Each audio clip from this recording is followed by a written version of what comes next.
मेरी तो अपनी यहाँ पर सीट है। मैं अरे उन्हें लड़ना तो अपनी सीट चल रही, इतनी दूर से भाग के यहाँ क्यों आ रहे हैं भाई? ये तो उनको और मदरसों के बाद वक्फ बोर्ड की संपत्तियों पर जांच का निर्णय लिया गया है। 1 महीने में रिपोर्ट देने को कहा है, इस पर क्या कहना आपका? भाई सवाल ये है कि अभी इन्होंने पहले मदरसों के लिए कहा, अब मुसलमान अपने बच्चों को पढ़ाएगा नहीं पढ़ाएगा, कैसे पढ़ाए? उस पर पैसा नहीं है, गरीब है मुसलमान। तो इन हालात में अगर वो अपने प्राइवेट स्कूल चला रहा है, तुमसे कोई पैसा नहीं मांग रहा है, और इस पर भी तुम सर्वे करा रहे हो, जांच करा रहे हो, तो बताओ कि आसमान से टपक रहे आकर मुसलमानों पर आपस में चंदा करके मदरसे चलाते हैं वो। लेकिन इनको ये भी नहीं है, ये मुसलमानों की तालीम से भी खुश नहीं है। मुसलमानों के बच्चे आखिर कैसे पढ़े? इन्हें आज इंसान हिंदुस्तान के कितने लोग हैं भूखे मर रहे हैं, और महंगाई आसमान से बातें कर रही है। तो ये फिक्र नहीं कि इंसान ये मर जाएंगे, कैसे बचेंगे, इनको खाने को कहाँ से आएगा, और ये सारी चीज़ें जो कुछ हो रही हैं, बहरहाल इन्हें इसकी फिक्र होनी चाहिए। बजाय इसके लोगों का ध्यान बटाने के लिए उन्होंने कहा कि साहब मदरसे में लगा दो, मुसलमानों को इनमें लगा दो, कि अपने पास ये सब तनकीद करना भूल जाएं, या ये मांग करना कि भाई सरकार हमारे बच्चों को तालीम दे, हमारे जो बेरोज़गार हैं उनको रोज़गार दे, और जो बेचारे गरीब हैं उनको भूखे मर रहे हैं, बेइंतहा महंगाई है। तो इसका इंतज़ाम करने की बजाय ये इधर ध्यान बटा रहे हैं कि तो वक्फ संपत्तियों की जांच होनी चाहिए या नहीं? अच्छा नहीं, भाई होनी तो जैसे मदरसों की है, कर ली इन्होंने, लेकिन इसमें हाथ कुछ नहीं आया इनके।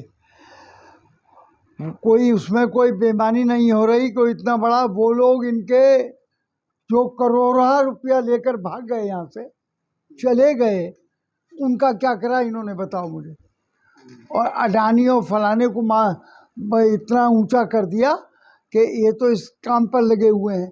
लेकिन अगर इन्होंने अभी पार्लियामेंट बनाई है नई वाली, हज़ारों करोड़ रुपया उस पर लग गया, हो गया, लग रहा है, लेकिन भूखों की फिक्र नहीं है कि जो आदमी भूखा मर रहा है, बेरोज़गार सड़कों पर टहल रहा है, नौजवान पढ़ लिखने के बाद में भी उन्हें नौकरी नहीं मिल रही है, तो उसकी फिक्र होनी चाहिए थी। बजाय इसके कि ध्यान बटाने के लिए, जो इन इश्यूज़ से ध्यान बटाने के लिए वो इस किस्म की चीज़ें ला रहे हैं कि ये अपनी परेशानी में लग जाएं। तो अब मदरसों पर था, अब वक्त पर आ गए। अरे भाई ये चीज़ तो आज नई थोड़ा ही है, हज़ारों साल पुरानी है। तो जब से तुम हुकूमत, तुम्हारी भी अब कई साल हो गए जब से कर रहे हो, कि आज दिखाई दिया तुम्हें कि वक्त में क्या हो रहा?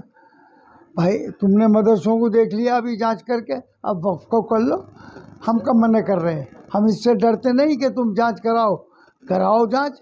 लेकिन ये सिर्फ इसलिए कि मुसलमानों को खौफजदा करने के लिए, कि मुसलमान मतलब ये डर जाए, खौफजदा हो जाए, आने वाले सन 24 का इलेक्शन है, वो हमें वोट दे दे।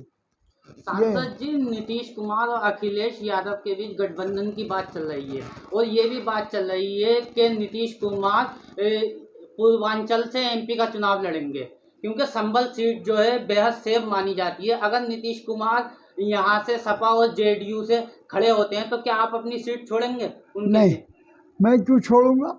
मेरी तो अपनी यहाँ पर सीट है। मैं अरे उन्हें लड़ना तो अपनी सीट चल रही, इतनी दूर से भाग के यहाँ क्यों आ रहे हैं भाई?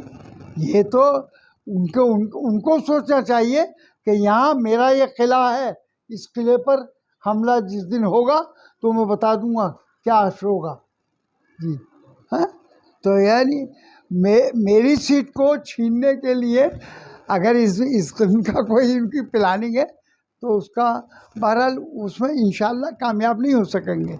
यहाँ से इंशाल्लाह फिर मुझे कामयाबी मिलेगी अगर अल्लाह ने मुझको लड़वाया। सांसद जी, महमूद मदनी जी तो मदरसों के सर्वे के साथ हैं, और फिरंगी मेहली जी जो है वो खिलाफ हैं, आप क्या मानते हैं? देखिए, ये आपस की लड़ाई जो मुसलमानों की ये नुकसान पहुंचा रही है। भाई एक दूसरे की मुखालफत करने से हम कमज़ोर होंगे। मैं इसके बिल्कुल ख़िलाफ़ हूँ। मुसलमानों को मुत्तहिद होना चाहिए, और चाहे वो मशरक़ की लड़ाई हो, चाहे वो बिरादरीवाद की लड़ाई हो, किसी किस्म की भी लड़ाई हो, कौम के अंदर यकजहती बनाम मुस्लिम होनी चाहिए। बनाम सुन्नी वहाबियत नहीं, बनाम बिरादरीवाद नहीं कि सैफ़ी है, कुरैशी है, फ़लाँ बिरादरी का है, नहीं, बनाम मुस्लिम, मुसलमानों को मुत्तहिद होना चाहिए। मैं अगर कोई लोग ऐसी बात करते हैं तो वो इसका मतलब ये है कि कौम के अंदर जो हमारे अंदर कोई इत्तेहाद पैदा हो तो इत्तेहाद को रोकना चाहते हैं वो। अखिलेश यादव जी जो है मार्च निकाल रहे थे विधानसभा के बाहर, हाँ। तो क्या अंदर उनकी बात नहीं सुनी जा रही? नहीं, देखिए, सवाल ये है कि आज जो मौजूदा हालात हैं गवर्नमेंट के, फेल हो गई गवर्नमेंट मतलब ये कि निज़ाम ठीक नहीं है, चोरियाँ, डकैतियाँ, और मतलब ये कि हमारी माँ बहनों की इज़्ज़त महफूज नहीं है, हमारी जान माल महफूज नहीं है, कोई इस किस्म का तो उन्हें फ़िक्र है नहीं। अब वो इधर को आ गए, तो ये इस किस्म की बातें करना कि साहब कि ऐसी बातें छेड़ना चाहते हैं कि जिससे कि लोगों का ध्यान, आवाम का ध्यान, सिर्फ मुसलमानों का नहीं बल्कि आवाम का ध्यान, मतलब ये इन मसलों से कि महंगाई को ना कहे, भूख मर रहे हैं, नौकरी नहीं मिल रही, ये नहीं, तो असल मसलों से हटाकर वो ये चाहते हैं कि आपस में लड़ते रहें और अपने मसाइल में उलझे रहें, और मुसलमानों का ख़ास तौर से हौसला गिराना चाहते हैं कि आने वाले इलेक्शन में ताकि मुसलमान एकजुट होकर अपोजिशन को वोट न दें। ये है उनके तो फिक्र। सांसद जी वक्फ बोर्ड की जो जांच की बात कही जा रही है, तो इससे क्या अवैध बिक्रियों पर, अवैध कब्जों पर रोक लगेगी वक्फ संपत्तियों की? नहीं, देखिए, अभी तो ये नहीं कहा जा सकता, लेकिन ये जांच जो करा रहे हैं,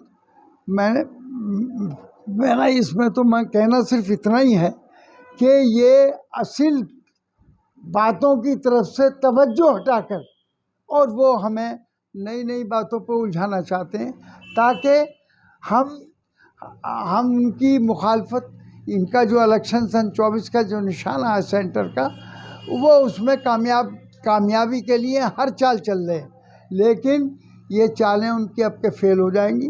अपोजिशन सब मुत्तहिद होने जा रहा है और मुत्तहिद होगा। जब भी मुत्तहिद अपोजिशन हो जाता है तो इनकी हार यकीनी है। सर, आने वाले संज्ञान 24 के चुनाव में सब विपक्ष जो है एक तरफा होने की कोशिश कर रहा है। क्या लगता है कि आने वाले जो चुनाव है उसमें विपक्ष एक तरफ होकर बीजेपी को? बिल्कुल, चूँकि सबको अपना खतरा दिखाई दे रहा है। भाई मान लीजिए बीजेपी फिर आ जाती है तो जो मसाइल हैं फिर सामने रहेंगे, फिर तुम कुछ नहीं कर पाओगे। तो अब वो तेज़ी से महसूस कर रहा है कि हम किसी एक को तो लीडर बनाना पड़ेगा, भाई एक को सामने लाना पड़ेगा। तो और सब मुत्तहिद होकर एक को सपोर्ट करते हैं, सब मुत्तहिद हो जाए जितना भी अपोजिशन है तो यकीनन बीजेपी हार जाएगी। बीजेपी की इतनी ताकत कहाँ है, अपोजिशन की ताकत ज़्यादा है।